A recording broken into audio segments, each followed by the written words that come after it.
Morumbi, as turmas do segundo ano de Sociologia. Vamos iniciar uma aula falando sobre o capítulo 5, Raça, Etnia e Multiculturalismo. Na introdução do capítulo, temos a seguinte colocação. Você já ouviu a expressão tipo, só podia ser preto, isso é coisa de mulherzinha ou programa de índio? Tais sentenças têm um tom discriminatório, ou seja, pressupõem a inferioridade de determinados grupos, como negros, mulheres e indígenas. Inicialmente, precisamos entender o conceito de preconceito, discriminação e segregação. O significado de cada termo tem a ver com as disputas de poder político, territorial, institucional e também simbólico. Preconceitos servem de suporte para diferentes formas de discriminação, mas também de segregação. Segregação, nesse caso, refere-se à separação por um tom voltado ao aspecto discriminatório, ou seja, eu vou segregar, eu vou separar porque eu considero inferior. Essas práticas valorizam certos grupos, logicamente, em detrimento de outros. Preconceito, discriminação e segregação servem de base para a manutenção das desigualdades sociais. Ao longo de toda a história, utilizou-se essas práticas no intuito de separar ou no intuito de inferiorizar determinados grupos, auferindo desses mesmos grupos ou de outras situações, algum tipo de vantagem, seja ela material ou não. Devemos questionar nossos valores e condutas diante das diferenças culturais e sociais. O que isso significa dizer? Significa que devemos analisar se nossa conduta, se nossa organização social fomenta discriminação ou não. Por exemplo, no Brasil colônia, nós tínhamos a fundamentação legal e cultural de manter escravos as pessoas negras e de considerar também inferiores os índios. E isso era aceito de uma forma legal. Então, essas questões legais e culturais elas devem ser revistas para evitar que situações como essa sejam repetidas.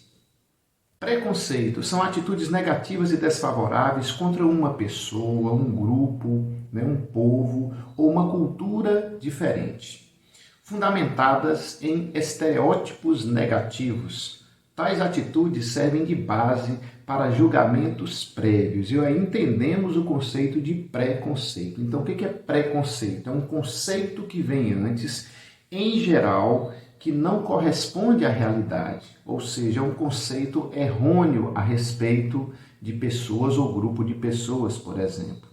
Então, é importante lembrar também que o conceito de estereótipo negativo, ela sempre foi usada e ainda hoje continua sendo utilizado na história da humanidade. Um exemplo típico disso é o estereótipo do baiano como pessoa preguiçoso, E a gente escuta aquelas piadinhas, ou escutava, porque hoje isso é considerado politicamente incorreto, Aquela ideia de que, ai maninha, ai painho, cadê a rede? Por conta dessa característica que alguns julgavam ser de todos os baianos. Mas na prática nós sabemos que os baianos, tanto quanto outros povos do Brasil e de outras partes do mundo, trabalham, dependendo da remuneração, da forma de organização. Então isso não corresponde a uma realidade. Como também as antigas piadas referentes aos portugueses, dizendo que eles não eram inteligentes. Então isso também é um estereótipo que a gente deve evitar, por conta de características que demandam ou que levam à fomentação de atitudes preconceituosas. Na Bahia, por exemplo, a Bahia tem violência, mas já é uma violência diferente, é uma violência calma. Meu rei! Passa a carteira. Que povo ligeiro que é o baiano. Pro carnaval, porque por serviço não prestou. Não adianta tu forçar uma pessoa a fazer o que não gosta, O baiano não nasce, ele estreia. Eu tenho uns amigos meus que são baianos, quase me matam contando piada de gaúcho. Não é pela piada em si, porque eu entendo que é uma brincadeira. É pelo tempo que eles levam para contar uma piada. Aí vai rachar uma lenha. Eles vêm muito ali para Gramado em novembro, dezembro, que é a época do Natal Luz. A cidade fica toda enfeitada com decorações natalinas. É tão lindo, não é? Eles vêm para dar muito movimento de turistas, vão vender rede. Aliás, eu nunca vi um baiano vender uma enxada, uma picareta, uma pá de corte, um serrote, um disco de arado, um alicate, uma torqueira, um martelo, mas nem uma chave de fenda. É só rede. Aí eles acham que a gente vive deitado aqui para baixo. E eles não se dão conta lá para cima que alguém tem que trabalhar nesse país. Não, pelo amor de Deus, filho. Lá na Bahia, eles têm um hino, coisa mais linda. A letra me comove. Eu não consigo dizer a letra do hino da Bahia toda sem chorar. Mas eu vou tentar. Olha que coisa comovente. A profundidade da mensagem que a letra traz. Ah, ah, ah.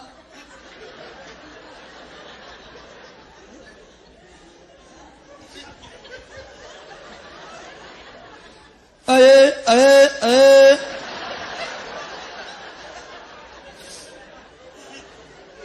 Eu. Não é lindo, gente. É de chorar, de arrepiar a pele da gente. 5 compositores para escrever. 3 anos e meio de serviço para deixar a letra pronta. Aí o ano passado o governo inventou de fazer a reforma ortográfica. Eu fiquei louco de medo que só falta tirar as vogais fora. Como é que baiano vai escrever música daí?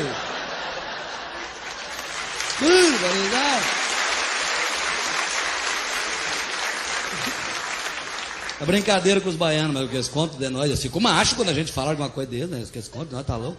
Não, lá tudo é música, lá é o axé. Como é que dança? Corcovéia. A música gaúcha, se não tiver um violão ou uma gaita, ou os dois juntos, não tem música.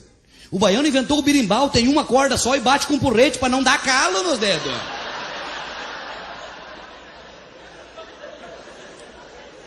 Não, e lá se tu ligar um liquidificador na calçada, eles dançam e rodam. Tudo é música, é uma coisa assim, fenomenal. A legislação brasileira considera crime qualquer tipo de preconceito, mas é importante lembrar que a classificação dos grupos étnicos também pode valorizar elementos como a língua, a religião, visão de mundo, etc. Ou seja, nós devemos considerar que cada grupo social tem seus aspectos culturais, tem sua visão de mundo e elas devem ser respeitadas, ok? Essa valorização garante a sobrevivência do grupo, entendeu? Entretanto, quando se valoriza apenas determinados traços de uma cultura em detrimento de outras, há prejuízo para toda a sociedade. Ou seja, não é porque vamos lutar contra o preconceito que a gente não vai conseguir ver essa diversidade que costuma haver na sociedade. A diversidade é normal, deve existir, no entanto, temos que tomar cuidado para que determinados aspectos da diversidade não sejam utilizados ou não sirvam de base para atitudes preconceituosas. Os preconceitos são difundidos na sociedade por meio de mecanismos educativos, mas também são difundidos por meio de comunicação, a família, a religião, o esporte e vários outros aspectos, seja de forma direta ou indireta. Há casos que o preconceito é imperceptível, inclusive para quem sofre, para quem é vítima desse preconceito. Assim, a naturalização do preconceito ela deve ser questionada. Ou seja, quando um determinado grupo ou uma pessoa é vítima de inferiorização social, a gente tem que tomar muito cuidado para evitar esse tipo de situação. Isso é muito comum com personagens de humor, tanto que a gente observa que na atualidade os programas de humor, em geral, perderam espaço justamente porque muitas pessoas achavam engraçada justamente essa situação de você fazer graça com as diferenças das pessoas ou determinados aspectos que não correspondiam à realidade, mas você acabava generalizando, como por exemplo a ideia do baiano ser preguiçoso.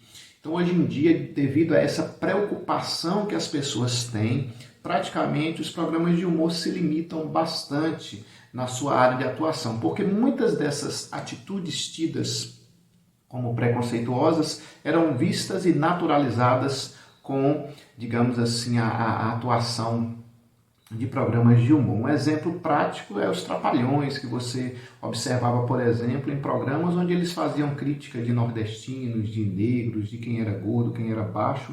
Hoje virou um negócio, né, gente? É gordofobia, homofobia, baixofobia, nordestinofobia. É um tanto de fobia que o povo hoje está com medo, menino, terrível. Mas, vamos lá. Portanto, discriminação é a negação da igualdade de tratamento entre as pessoas. Então, as pessoas, inclusive do ponto de vista legal, devem ser tratadas com igualdade, legalmente e do ponto de vista moral também. É também a atitude ou tratamento diferenciado em relação às outras pessoas. Então, você trata bem uma pessoa e trata mal outra, né? Claro que devemos tomar cuidado. Uma coisa é você ter amizade, é você ter proximidade com uma pessoa e tratá-la bem. Não significa que você tem a obrigação de ter amizade com todo mundo, mas todos têm que ser tratados com respeito. Claro que você vai ter mais intimidade com algumas pessoas em relação às outras e não devemos interpretar isso como preconceito, porque às vezes não conseguimos entender muito essa linha daquilo que as pessoas consideram preconceituosas ou não, e de vez em quando as pessoas às vezes acusam uns aos outros de terem atitudes preconceituosas, não porque são preconceituosas, mas porque às vezes têm uma intimidade maior com alguma pessoa ou com outra. A discriminação pode ser direta e visível, mas pode ocorrer de forma indireta e sutil. Um exemplo é o anúncio para o recrutamento de funcionários. Por exemplo, existem empresas que pedem, por exemplo, que as pessoas tenham uma boa aparência. Mas que critério a gente vai utilizar para boa aparência? Né? Claro que existem critérios, né, lógicos, por exemplo, a questão do andar bem vestido, do falar bem, do ter domínio de determinado aspecto, né, no trabalho, como o domínio de informática, um domínio muito melhor da língua portuguesa, dependendo do tipo de atuação que essa pessoa vai ter. Por exemplo, a pessoa vai trabalhar na embaixada e tem que ter o domínio do inglês fluente. Então, você acaba usando isso como critério. No entanto, você usar um critério de recrutamento, olha, a pessoa tem que ter uma boa aparência. Bem, isso é muito relativo, porque a beleza, inclusive do ponto de vista filosófico, ela varia. O que é belo para uma pessoa pode não ser para outra. No entanto, alguns critérios de avaliação acabam sendo bastante problemáticos e podem levar a processos judiciais, como de vez em quando a gente vê em concursos públicos ou em recrutamento de determinadas empresas. Claro que existem questões mais lógicas. Por exemplo, quando a gente observa concursos para a formação de policiais, a tendência é ser a maioria homens. Isso é um preconceito contra as mulheres? Não, é porque, de uma maneira geral, o trato na sociedade envolve mais criminalidade em relação aos homens. Então, os homens têm que utilizar, né, tem que ter um maior número no nível de contratação. Claro que a demanda e a participação das mulheres no crime também fazem com que a necessidade de soldados mulheres também ocorra. Mas há uma perspectiva numérica quando, no caso, o concurso para PM e outras situações ocorrem.